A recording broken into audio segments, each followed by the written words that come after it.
Hey guys, how y'all doing today? My name is Franchise Fanatic and welcome back to the channel. And today review guys is another movie review. Now specifically for this, this is of course after my Disney trip.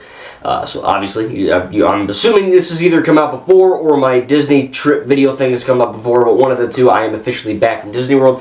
Had a really great time, and again, I'll have a little video on it. You know, either it's already out or it will be out very soon. But we're reviewing the Haunted Mansion, not the new one, as in the 2003 one. So this is kind of, like I said, very specific video because I don't want to get confused with the new one.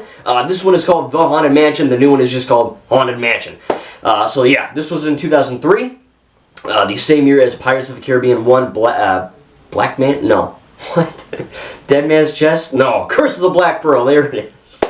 That's it. And with that being said, it's bonkers, man. This is a bonkers friggin' movie. Because I remember watching it as a kid without my glasses, obviously, just kind of being like, oh man, this is kind of scary, you know. And upon going into it, I was like, alright, you know, I mean, it won't be that scary. And it wasn't, and I wouldn't even really call it a horror movie. It's more of like a gateway horror movie, you know what I mean? Almost like equivalent to like a gateway drug. I don't condone drugs, don't effing do them, but in that sense, it's kind of like that, you know. So in that sense, I was also like, okay, well, it's not going to be that freaky. And no, it's not epic scary. It's not Scream or Evil Dead, you know, nothing like that.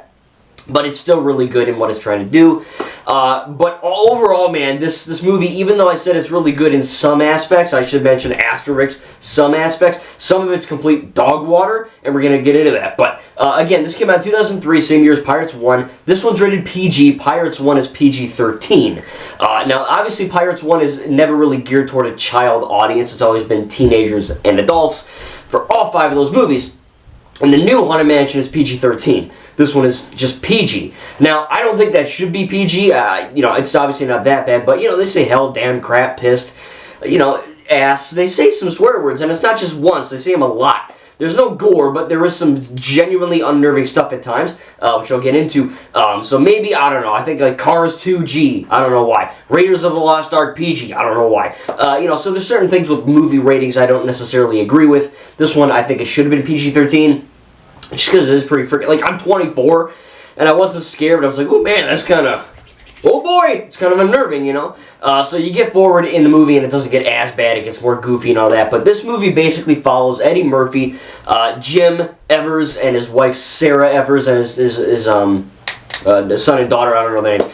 But it's just a weird movie, you know what I mean? I don't understand it. Like, when you took, you know, people always go, oh, well, how come this movie doesn't follow the plot of the ride? Well, newsflash, the original Pirates movie didn't follow the plot of the ride either. They made their own lore up, and then now everyone associates the pirate ride with Jack Sparrow and all that. And this one, they kind of mucked it up. So there's a lot of stuff that isn't in the ride, right? Like, there's a big... Spoilers, alright, if you haven't seen the Haunted Mansion 2003, I don't know what to tell you. But there's some stuff in the end, literally hell opens up and like a fire dragon comes out and drags Gracie or whatever. There's a lot of crazy stuff in there that isn't in the ride. Specifically this whole intro, which you see, where it's kind of like this, you know, credits where, you know, in the early 2000s, like for the Hulk, or like Daredevil, they would kind of play credits, and it would just kind of be like, okay, there's credits happening, but you're seeing like a story within a story type thing. They kind of often do that here, but it's not really good. It's whatever, you know. There's some moments where you're like, oh, I see, it pays off, or oh, it homages to the ride. And so, you know, it's not horrible, but you get this like party, Mardi Gras, Port Orleans looking Louisiana party thing, and you know, everyone's dancing and all that. You see this girl kind of run up, and she you know, her. You can't even see that, but her fingers go like that, and like her, you know, her hand goes like this, and their wine falls off, and you're blind. She dies. Another guy hangs himself, which we'll find out later. Which again, I don't know how that's in a PG-rated movie, but the guy, I know it's in the ride, but the guy hangs himself, he dies, and then it fast forwards to Jim and Sarah and his family. And with that being said, there are some really good transitions in this movie, as in, you know, some guy walks toward the camera, and then a guy walks away from the camera, or like I said in the beginning, where it shows the Haunted Mansion. In the past, it then goes to the present with the car rolling up, or a kid on a bike, I think. So there's some really cool, you know, editing in there where it's not totally horrible. Again, nothing in this movie is totally horrible, but it's also not great. You know what I mean? It's just, this whole movie is just painfully average. But then you get to, you know, the Evers and Evers real estate scene, and Eddie Murphy's funny. I guess he's doing his job. You know, he's fine. I don't really have a problem with him in the film. But then you get to, you know, Sarah, and oh boy. But going back to Jim, He's trying to do this, sell houses and all that, and remind you, that ain't part of the freaking ride at all. So the fact that they kind of made that into it such a big thing, I mean, it's only an 88-minute movie. They go into the mansion like 20 minutes in or something, 15, 20 minutes in, and the first half of the first, I guess, act of the film is just Jim, and there's comedy elements. I mean, it's funny. Some of it is funny. It's genuinely funny. But then some of it isn't, and you're kind of like, all right, just kind of, I wish it was a little more scary. I get it, I mean, it's a Disney movie, and they were clearly pushing for a hard PG rating, but at the same time with that, it's nothing too terrifying, even for a kid, but there are some unnerving things in there. I wouldn't call this a kid's movie by any stretch, because again, I'm 24 and I watched it, and there were no babies in the room, but at the same time, there's some weird things in there with Jim and all that, with the whole selling of houses thing, which really kind of transitions away from what a Haunted Mansion movie should be. It's not bad. It just kind of makes you wonder why that? Why are they selling houses? I know it transitions to them getting a deal at the Haunted Mansion, but at the same time, I don't know, it could have been done a little bit better, or a little tweaked, whatever. Go and do Sarah. Sarah Evers is she is probably one of the worst actors I've seen in a movie ever. I'm not effing lying. I mean, I know she's pretty, and they cast her because maybe she looks nice. I don't really know. There's probably a million black women that can act better than her. Pig Zoe Saldana, for God's sake, right? Neytiri in Avatar, Gamora in Guardians of the Galaxy, other stuff, I'm sure. She was in Dying Light 2, Lawan or whatever. But in this, or no, that's another word, whatever. Speaking of, Rosario Dawson, get her. I know she's a woke tard, but get her, you know what I mean? But all of that being said, there's so many lines. I was literally going like, I was trying to choke her through my TV. I'm like, can you please, Jim's doing good. Eddie Murphy's fine. The guy, the I guess Prince or whatever, the dude that hangs himself, he's great. Gracie's good. He's the guy, Chancellor Valorum in Episode 1 of The Phantom Menace. He's probably in other stuff, but he's fine. The kids are even friggin' fine. I mean? The daughter's a little better, but the boy is good too. I mean? They're all good actors. And then you get to Sarah, and she's just like, really? Wow. Look at this fireplace. Isn't that nice? And I'm like, what? I'm like, what are you doing? You're so bad. There's, I think, one line where she genuinely gave off an emotion where I was like, oh, look at that. You're a human. You're not just some really friggin' weird robot. She was like, stop, you're scaring me, or something like that. And it was like, okay, I kind of understand. I kind of understand what you're doing. And but the rest of it just ain't working. You know what I mean? It's a no-no. And it sucks because, you get really good acting from Eddie. Again, I say really good. It's fine for the movie. You get, I should say, really good from the guy who hangs himself. I don't know his name.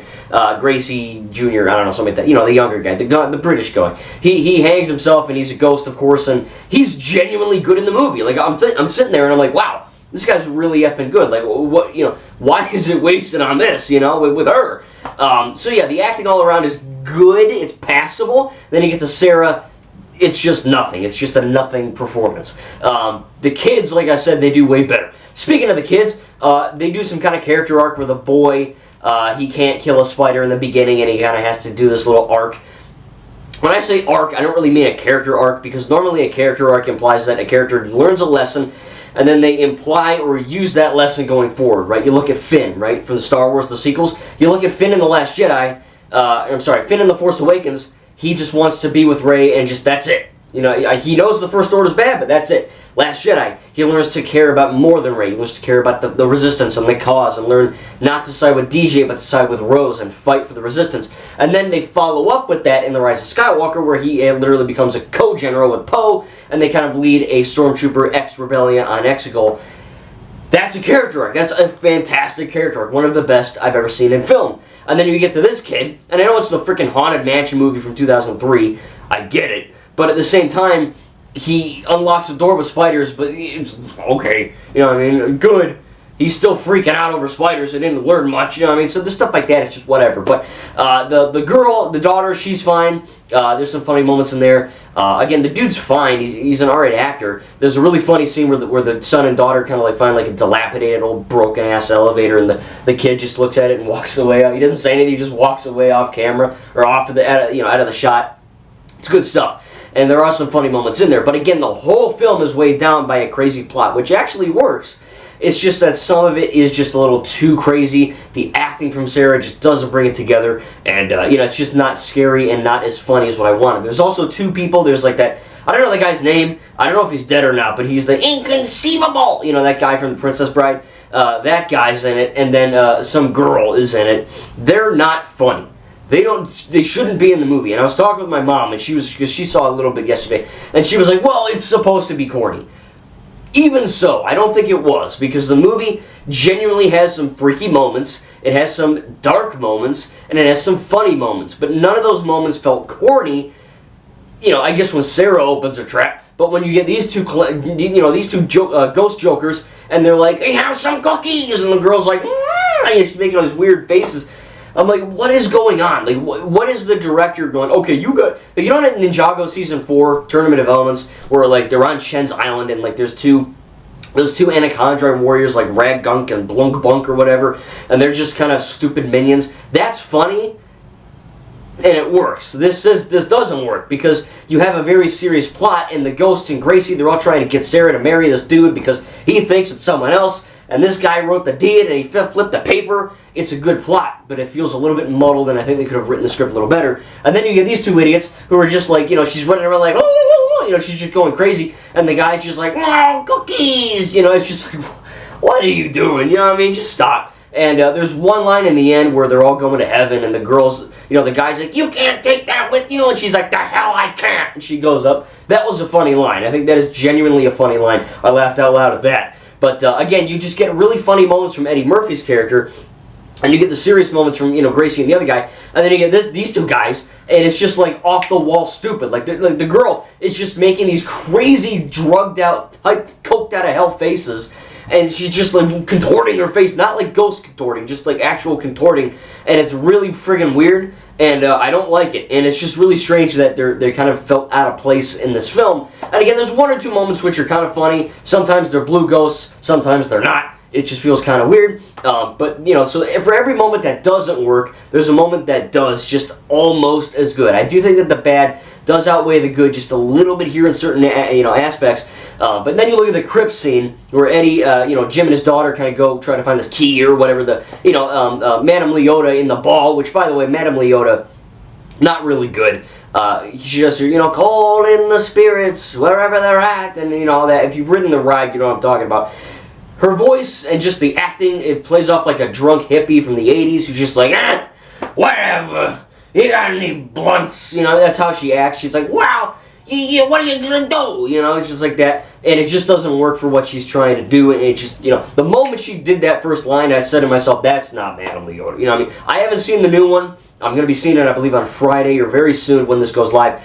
So maybe I hope this one's better. All right, this one got a 13%. The new one's got a 39%. I don't trust Rotten Tomatoes, but oh boy. And with that being said, Madame Leota is just whatever. But they kind of tell them to go to the crypt, right? And that's where this scene happens. And this is probably the best scene in the whole friggin' movie. Really good stuff. And Jim finds to get this key, and he drops it in the grate. And the daughter has to get it by going underwater. And there's some genuinely, like, creepy, designs and all that. Like, there's no CGI. Like, they literally made costumes for extras to wear, and they look like dilapidated, gross-ass zombies. It's like if you've seen Evil Dead 3 Army of Darkness, where Ash is fighting the skeletons and all that. It looks like that. Just obviously not as corny and goofy. Army of Darkness is supposed to be funny. This is supposed to be a genuinely unnerving scene, and for the most part, it really freaking is. I mean, they're climbing out of these caverns, and they're climbing out of these coffins, and they're kind of making these weird noises, and, Jim bats one over with a torch or whatever, and his head flies off. I mean, there's some, gore, obviously, it's PG, but there is some pretty creepy stuff, and, they're kind of walking toward him and all that, and it's genuinely unnerving where they're at the door, and the son has to open it with all the spiders. It's a really, really good scene. It's top tier for this movie. It's really awesome. And then the secondary scene would have to be where, of course, you kind of find out, the guy finds out that Sarah is not his dead wife come back, because Gracie did the letter thing, whatever. And, it's kind of like that with, a really good scene there where, that scene from Man of Steel where Zor-El or Jor-El was like, he's over there, and then, like, Amy Adams, Lois Lane, like, she goes to the left and he's in the left. Then she goes to the right and he's in the right. It's kind of like that. It's like that in this movie. And, the guy's like, trying to plead with her. He kind of, as Sarah's running away to Timbuktu in this giant mansion, he's trying to chase her, but he's not running. He's either like evaporating into a ghost or just magically appearing in front of her. That's a really good scene as well, really good acting. But some of the scenes don't add up, some of them do, and overall it's just kind of a wonky movie. The end, for some reason the end always sticks with me, where Gracie goes, damn you all to hell, and then hell opens. I mean, it's a creepy scene. I'm surprised they're allowing that much curse words in. I know they're not like, the F word, but it's still swearing in a PG movie. It's genuinely unnerving, where the guy just unleashes the forces of hell, just like the Necronomicon would. It's crazy. And a fire demon comes out and drags the guy down to hell, and then they all go to heaven in the end. It's a pretty touching scene. And then you get the end where they get the mansion, and the guy's like, do whatever you want with it. I don't care. I'm going to heaven. F you guys. And he goes out. He pisses off with What's-Her-Face, and then, the ghost of What's-Her-Face. And then, Jim and Sarah and the daughter and son, they kind of drive off in the distance. And this is a wonky-ass shot. If you know the shot, they basically go through like a giant highway, or like a bridge highway, and there's just water and water for like miles and miles and miles. There's not a single piece of road. It's just like, no one would ever build, unless I haven't seen it in my life, I don't think anyone would build a giant highway just in the middle of the friggin' ocean. I don't know where they're going. They're going off in the sunset. They got the singing busts, and they're all singing. The singing busts are funny when they first meet them. They get a bit annoying in the end, where they're just kind of like, and they're all just singing in the end. It's whatever. It's just kind of an annoying ending. It makes no freaking sense. I don't know where the hell they're going. I guess they're going to hell too, because it's just the highway to nowhere. The highway to hell. Isn't that a song? They're going there. And it's just a really weird ending, where it could have been touching, or it is touching when they go to heaven, and then they do that. But yeah, so in terms of a movie, look, there's some good, and there's a lot of bad. Again, some of the CGI stuff is a little wonky, even, because, again, Pirates 1 came out the exact same year. So I'm trying to, think about it, like, what made Pirates such a success, and what made Haunted Mansion such a not success? And I know it's all the acting, or all the CGI, or all the whatever. I don't know, you know what I mean? Because, like, some of the acting's good. Some of the effects are really good. Some of the writing is fantastic. The plot is good. It's a bit muddled and confusing if you're not paying attention, but I think it's a pretty good plot. The whole ending is just weird, and there's some good Easter eggs in there. You got the hitchhiking ghost, you got Madame Leota, so there are things that reference the ride, without actually feeling like a soulless, like, here's that thing, or here's this thing. They feel like they should be there, and they feel like they do belong there, but then you go and you're like, okay, the singing busts out, stay there, welcome, so stuff like that. So yeah, a really weird movie. Again, I've seen it before. I might have even reviewed it before, but going into Haunted Mansion 2023, the Haunted Mansion 2003, look, it's not great. It's not bad either. I don't think it deserves a 13%. I would probably give it a C+, I think. I was going to say B-, but I'm going to give the Haunted Mansion 2003 a C+. I don't hate it. I mean, hell, I bought it on DVD, so I must not hate it. It came with like a 4-pack. It came with Tower of Terror, Mr. Toad's Wild Ride, and Country Bears. I'm not reviewing all of them unless you really, really, really want me to. Leave a comment down below. But the Haunted Mansion 2003, tell me in the comments what you guys think, though. Do you like it? Do you not like it? Have you seen it? Is it overrated, underrated, or just rated? I don't know. I think it's a bit maybe underrated. I don't think it deserves such a low score, but it's nowhere near a great film, and then nowhere near Pirates of the Caribbean 1, or any of them, really. I mean, it's whatever. It's the definition of whatever. I've watched it, and I was like, all right, I had some fun. I laughed. I got a little bit unnerved. It had some good arcs, I guess. It had some, a neat plot in there. But again, some of the acting was really weird. Some of the inclusions just felt like they overstayed their welcome. Some of the writing and jokes were a little wonky. And again, I don't know, it's just painfully average. And it's hard to explain. Hopefully I got my point across. But yeah, man, the Haunted Mansion 2003 is going to get a C+ from me. Make sure to tell me down below what you think. And I cannot wait to review Haunted Mansion 2023 as soon as I see it. And again, I'll have that review out as well. Thank you guys, and we'll see you in the next video.